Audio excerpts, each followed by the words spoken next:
Welcome to Bhanu Hindi academy. Bhanu Hindi అకాడమీకి స్వాగతం, సుస్వాగతం.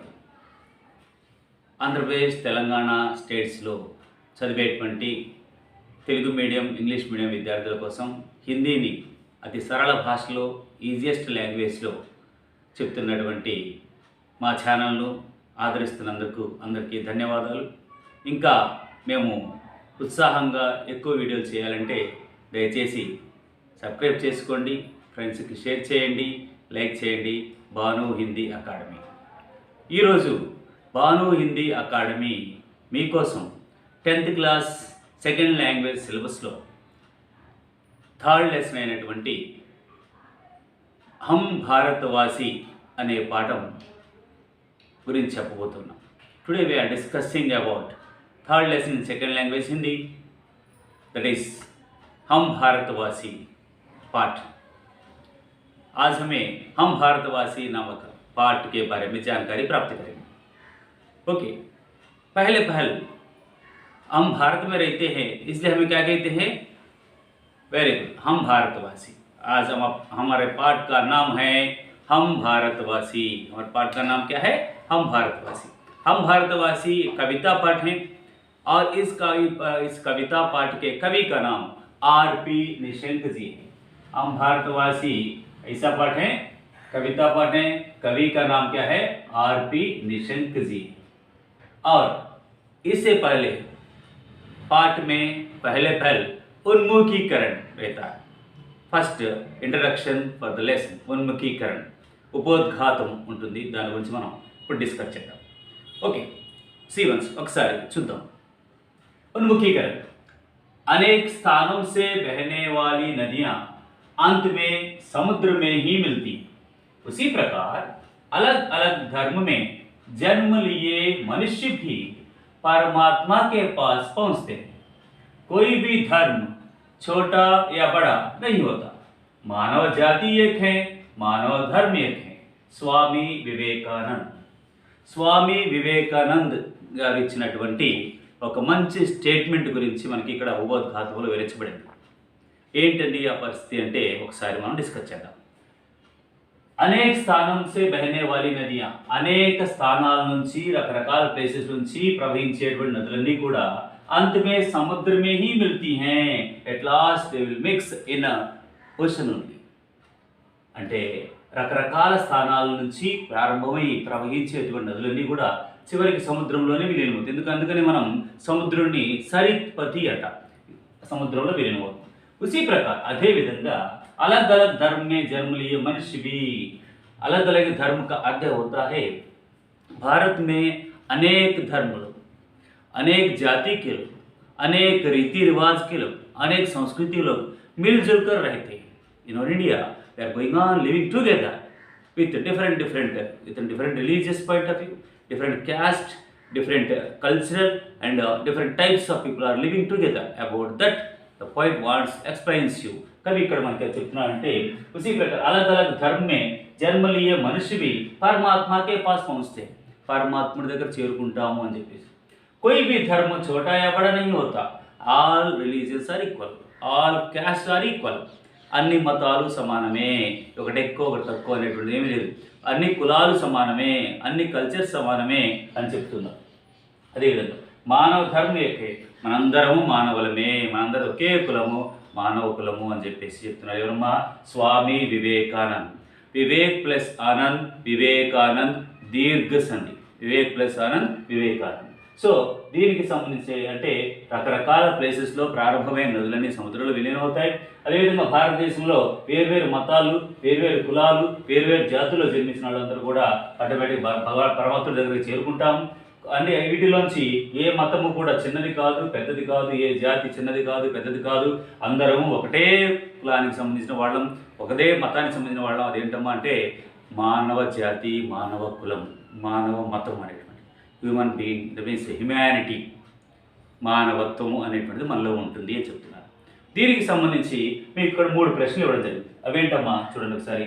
నదియా కిస్ మే విలీన్ హోతీ హై. ఫస్ట్ క్వశ్చన్, నదియా కిస్ మే విలీన్ హోతీ. ఇందులో క్వశ్చన్ వర్డ్ ఉన్నటువంటిది చూడాలి. नदियां किस में विलीन होती हैं? ఇక్కడ ఆల్రెడీ ఉంది बहने वाली नदियां अंत में समुद्र में ही. సో సముద్ర అనే వర్డ్ ని ఇక్కడ క్వశ్చన్ వర్డ్ ప్లేస్ లో రాసుకోవచ్చు. नदियां किस में विलीन होती हैं? नदियां समुद्र में ही विलीन होती हैं. आंसर. सेकंड क्वेश्चन, इसमें किस किस को एक बताया गया है? मानव जाति इसमें किस किस को एक बताया गया है? Question for that we can say इसमें मानव जाति को, मानव धर्म को और सारी दुनिया को एक कहा गया है, बताया गया है. You can say answer in full sentence you can write in this way. So इसमें मानव जाति, मानव धर्म, सारी दुनिया को एक बताया गया है. That answer. नेक्स्ट वन, मानव जाति एक है, इस पर अपने विचार बताइए. దీనికి సంబంధించి you have to right with your own. మీరు ఓన్గా రాయాలి. ఏంటి సార్ అంటే ఇక్కడ మనం మానవ జాతి ఒకటే, మీ గురించి మీ ఫీలింగ్ చెప్పండి అంటాడు. అంటే చెప్తామండి, ఏమని చెప్తామంటే इसमें इस संसार भर में रहने वाले सभी धर्म के लोग, सभी जाति के लोग एक हैं, सभी लोग परमात्मा के पास पहुंचते हैं, इसलिए हम कह सकते हैं मानव जाति एक हैं. ఈ విధంగా మూడు ప్రశ్నలకి మనం ఆన్సర్ చేయొచ్చు. సో ఉన్ముఖీకరణ అంటే మెయిన్ కాన్సెప్ట్ ఉపోద్ఘాతం ఏమని తెలియజేస్తూ ఉందంటే భారతదేశంలో రకరకాల మతాల వాళ్ళు, రకరకాల జాతుల వాళ్ళు, రకరకాల కల్చర్స్ వాళ్ళు ఉన్నప్పటికీ కూడా మనందరం కలిసిమెలిసి ఉంటున్నాం. భారతీయ సంస్కృతి, భారతీయులు అనేటువంటి మాట చాలా గొప్పదైనటువంటిది అనేటువంటిది దేశభక్తిని పెంపొందిస్తూ మనకి ఈ పద్యం రాబోతుందని ఇక్కడ మనకి ఇన్ఫర్మేషన్ వస్తుంది. అంటే ఇక్కడ మనకి భారతవాసి అనేటువంటి పద్యం దేశభక్తికి సంబంధించినటువంటిది అనేటువంటిది మనం ఇక్కడ కన్ఫర్మ్ చేసుకోవచ్చు. ఓకే, దీని తర్వాత after this that means automatically the poet wants to explains the concept of the poet, the concept of the poem is we are going to learn in next one, that is patriotism. దేశభక్తి అనే దాని గురించి మనం తెలుసుకోబోతున్నామని ఉపోద్ఘాతం గురించి మనం తెలుసుకోవచ్చు. దీని తర్వాత ఏం జరుగుతుంది అనేటువంటి దేని గురించి, పాఠం యొక్క ఉద్దేశం ఏంటి, పాఠం యొక్క కాన్సెప్ట్ ఏంటి, ఆ తర్వాత కవి పరిచయం ఏంటి, ఆ తర్వాత విషయ ప్రవేశం ఏంటి అనేది మనం చెప్పుకోబోతున్నాం. ఓకే, నెక్స్ట్ పార్ట్ ఈజ్ ఉద్దేశం. తర్వాత భాగము ఉద్దేశ్యం. పాఠం యొక్క ఉద్దేశ్యం ఏంటి, what is the concept of the lesson, इस पाठ का उद्देश्य क्या है. ఒకసారి చూసినట్లయితే उद्देश्य छात्रों में कविता, गीत आदि की रचना शैली का विकास करना और उनमें देशभक्ति के साथ साथ विश्व बंधुत्व, विश्व शांति, अहिंसा, त्याग, समर्पण आदि सद्गुणों का विकास करना तथा भारत को और भी सशक्त कर अंतर्राष्ट्रीय स्तर पर अग्रसर करने की प्रेरणा देना इस पाठ का मुख्य उद्देश्य है. అంటే ఈ పాఠం యొక్క ఉద్దేశం ఏమిటి అని మనం తెలుసుకున్నట్లయితే క్లియర్గా మనకి ఏది వస్తుంది. छात्रों में విద్యార్థుల్లో కవిత, గీత్ ఆదికి రచన శైలి అంటే విద్యార్థుల కవితని రచించేటువంటి శైలి, గీత్ పాటలు రచించేటువంటి అది ఎక్సెట్రా ఈ రచనా శైలి, రచన ఎలా చేయాలి అనేటువంటి పద్ధతి కా వికాస్ కర్ణ అది మనం డెవలప్ చేయాలి.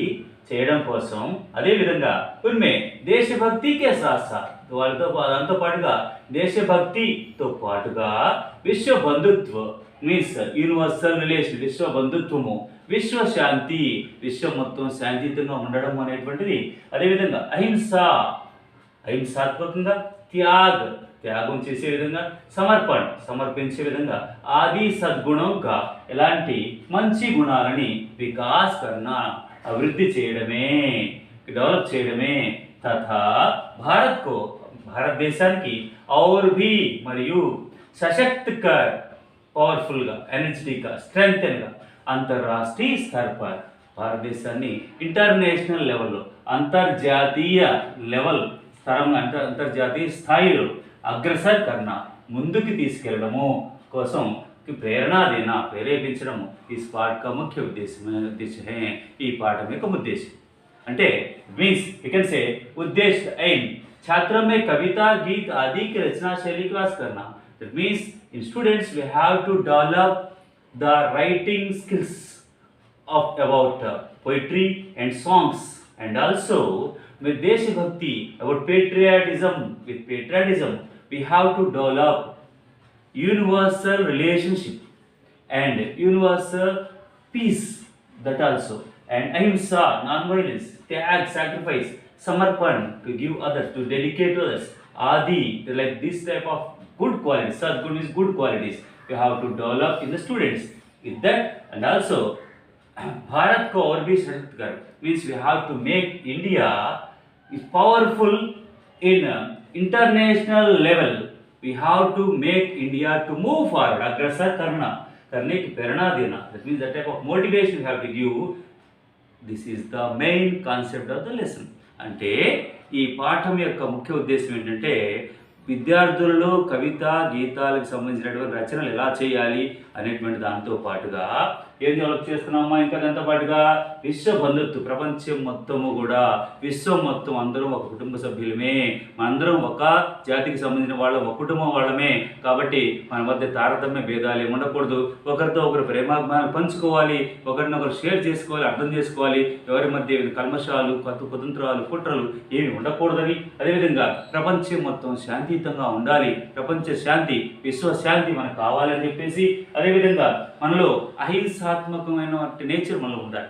హింసాయుతం, అహింస అంటే ఓన్లీ నాట్ ఓన్లీ ఫిజికల్ అండి, మెంటల్ పాయింట్ ఆఫ్ వ్యూ, మానసిక పరంగా కూడా మన ఎదుటి వాళ్ళని హాని చేయాలి అంటే మన మాటలతోనైనా చేతలతోనైనా ఆలోచనలతోనైనా ఎదుటి వాళ్ళని ఏ విధమైన హాని చేయకూడదు ఉండే అలాంటి నేచర్ని అహింస అని అంటారు. త్యాగ్, సాక్రిఫైస్.